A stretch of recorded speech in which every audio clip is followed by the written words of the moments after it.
Des rails usés, fatigués, un réseau mal entretenu.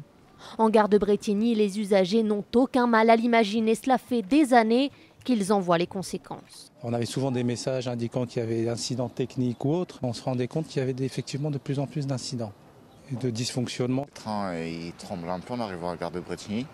Les TER ils passent à vive allure. La peur est toujours là, mais il faut oublier maintenant. Certains l'admettent, les gros travaux engagés par la SNCF depuis la catastrophe les rassurent et gomment peu à peu ces anomalies, sans pour autant fluidifier le trafic. Et sachant que je suis quand même un usager quotidien de cette ligne, il y a toujours des retards, des problèmes, des annulations de train.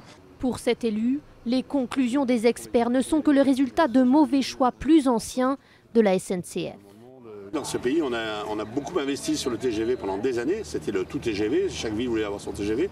Et pendant ce temps, les investissements ne se faisaient pas sur les lignes de proximité et notamment sur le réseau ferry de France. Ce qui est dramatique, c'est d'arriver à avoir 7 morts dans une gare et 32 blessés graves pour arriver à ces conclusions-là.